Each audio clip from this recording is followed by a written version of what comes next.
इतिहास के पन्नों पर अगर तानाशाह के बारे में चर्चा करें तो एडोल्फ हिटलर का नाम सबसे पहले लिया जाता है। आज भी देखा जाए तो उस समय के जर्मनी को लोग अभी भी पसंद करते हैं। हिटलर अपनी क्रूरता और आक्रामक नीति के लिए बहुत मशहूर थे और बदनाम भी थे। हिटलर के सत्ता पर आने से ही दूसरे विश्व युद्ध का आगमन घटा, जिनमें बहुत सारे सैनिक और निर्दोष लोगों ने अपनी जान गंवाई थी। साल 1933 जर्मन के राष्ट्रपति पॉल वॉन हिंडनबर्ग का मृत्यु हुआ। उसके तुरंत बाद ही हिटलर को पूरे जर्मनी में अपने नेतृत्व पर चलाने का मौका मिल गया था। उसी दिन जब हिटलर सत्ता पे आया, उन्होंने अपने अर्धसैनिक बल यानी कि एसएस को आदेश दिया कि जर्मन में जितने भी हिटलर का विरोध करते हैं सबको मौत के घाट उतार देने के लिए, जिससे इतिहास में लॉन्ग नाइट नाइफ से जाना जाता है। तो आज के इस वीडियो में हम जानेंगे हिटलर सत्ता में आने के बाद क्या क्या किया और हिटलर ने खुदकुशी क्यों किया। अगर वीडियो अच्छा लगा तो लाइक शेयर सब्सक्राइब जरूर कीजिएगा। ट्रीटी ऑफ वर्साइल्स के दौरान जितने भी कायदे कानून बनाए गए थे ब्रिटेन, फ्रांस और अमेरिका के पक्ष में, हिटलर ये समझौता को तोड़ना चाहता था। जर्मनी के सरेंडर के बाद पहले विश्व युद्ध में कुछ समझौता हुआ था। सबसे पहले जर्मनी को नुकसान की भरपाई करना था। दूसरा, खनिज पदार्थ जैसे कि कोयला, सोना की खदान को फ्रांस को सौंपना था। तीसरा, अपने सैन्य ताकत को कम करना था। हिटलर और नाजी पार्टी इस समझौते से जर्मन वासियों को मुक्त करना चाहता था। जितने भी कोयले की खदान, सोने की खदान फ्रांस को सौंपा गया था, सब वापस लेना चाहता था और इसी कारण फिर से एक आधुनिक सैन्य ताकत की मदद से वो लोग वापस लेना चाहते थे। हिटलर ने यह काम सत्ता में आने के 5 साल के भीतर ही जर्मनी को एक नया आधुनिक सैन्य टुकड़ी से नवाजा, जो आगे जाके पूरे विश्व में राज करने का हौसला रखते थे।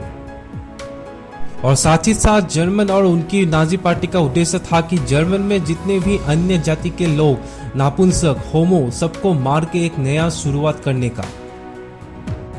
उसी समय जर्मन में जितने भी स्कूल कॉलेज थे, नाजी पार्टी और हिटलर अपने उद्देश्यों में कामयाबी हासिल करने के लिए स्कूल और कॉलेज पर अन्य जाति जैसे यहूदियों के खिलाफ भड़काने और नफरत फैलाने का काम शुरू कर दिया। यहूदियों के जितने भी शिक्षक, डॉक्टर, इंजीनियर थे, सबको काम से निकाला गया और जितने भी किताब यहूदियों के लिखे गए थे सब जलाने का आदेश पूरी जर्मनी में दे दिया गया।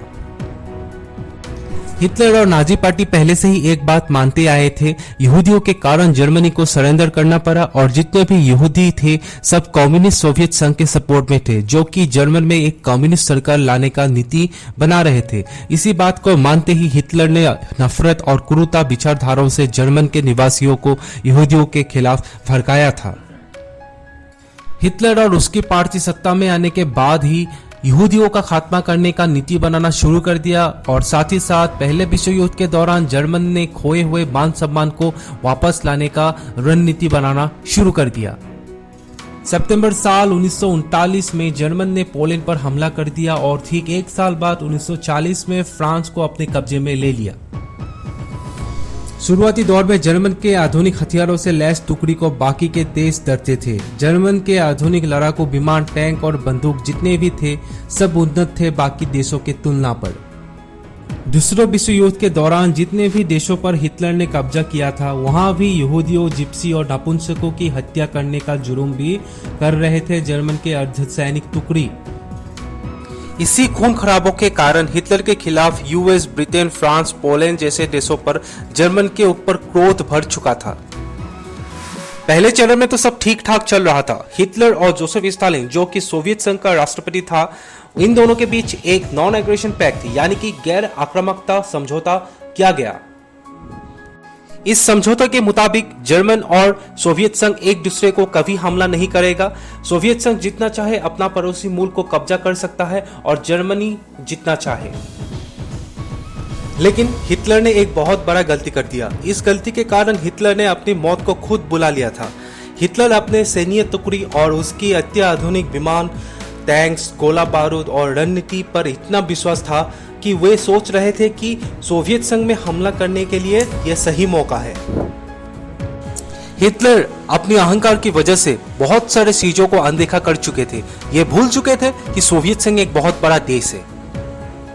इन सब चीजों को अनदेखा करके हिटलर ने प्लानिंग किया सोवियत संघ को हमला करने का, और जितने भी दोनों देशों के बीच समझौता हुआ था सब अमान्य करते हुए लग गए हमला की नीति बनाने के लिए। साल 1942 ऑपरेशन बारबारोसा, जर्मन के सैनिक पूरे दमखम के साथ कदम बढ़ाते गए सोवियत संघ की तरफ। तकरीबन 6000 टैंक्स, 3000 लड़ाकू विमान और 10 लाख से भी ज्यादा जर्मन सैनिक हमले की तैयारी कर चुके थे। सोवियत संघ को इस बात का अंदाजा नहीं था कि हिटलर पलट के वार करेगा। इसी के कारण जर्मनी ने बहुत सारे सोवियत संघ के बड़े बड़े शहर जैसे कि लेनिनग्राड, स्टालिनग्राड में अपना कब्जा जमा लिया, और यहाँ पर भी जर्मन के अर्धसैनिक बल एसएस ने खून खराबा शुरू कर दिया। इन सब करतूतों के कारण सोवियत संघ के सैनिक और वहां के नागरिक बहुत क्रोधित हो गए थे। इसी दौरान कुदरत ने भी अपना रूप धारण कर लिया जो सोवियत संघ के पक्ष में था। वहां पर सर्दियों का मौसम शुरू हो गया और जर्मन सैनिक अपना मनोबल खो चुका था, क्योंकि जर्मन के सिपाही और हिटलर ने यह सोचा नहीं था कि सर्दी इतना ज्यादा होगा। इस कुदरती करिश्मा ने सोवियत संघ को अपने सैन्य रणनीति और कुछ आधुनिक हथियार का निर्माण करने के लिए मौका दिया, जो धीरे धीरे जर्मन सैनिकों को हराकर खोए हुए जमीन हासिल किए थे। और अब हिटलर अपनी अंत की ओर, हिटलर और उसके सैन्य टुकड़ी पश्चिम और पूर्वी दिशा से घिर चुके थे। पश्चिम से फ्रांस, अमेरिका और ब्रिटेन, पूर्वी दिशा से सोवियत संघ जर्मन के ऊपर टूट पड़ा। लेकिन हिटलर का अक्कर और अहंकार अभी भी कम नहीं हुआ था। वो जानते थे कि हिटलर पूरी तरह से हार चुका है और कोई रास्ता नहीं है जीतने का।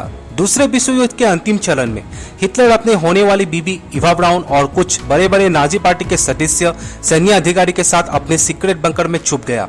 यहाँ से ही युद्ध के अंत तक हिटलर अपने सैन्य को हौसला बुलंद रखने को कहा और जंग को जारी रखने के लिए आदेश दिया। लेकिन अभी बहुत देर हो चुका था। हिटलर इस बात से परेशान था, अगर वे खुद सोवियत संघ के फौज के हाथ लग गए तो बहुत क्रोधित और आक्रामक रूप से हिटलर और उसकी होने वाली बीवी को टॉर्चर करेंगे। इसलिए जितने भी हिटलर के साथ थे नाजी पार्टी के सदस्य, सब ने एक रास्ता चुना इस परिस्थिति से जूझने के लिए, और वह था खुदकुशी। सभी हिटलर के करीबी लोगों ने साइनाइड कैप्सूल को निगलकर मौत को गले लगा लिया, और आखिर में हिटलर ने अपने कुत्ते और बीबी के साथ कैप्सूल निगलकर और खुद को गोली मारकर मौत को गले लगा लिया।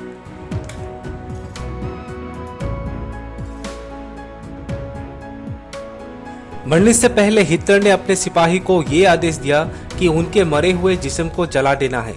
हिटलर ये नहीं चाहता था कि वे और उसकी बीवी का मरा हुआ जिस्म किसी भी फौज, चाहे अमेरिकी हो या सोवियत संघ की हो, हाथ लगना नहीं चाहिए।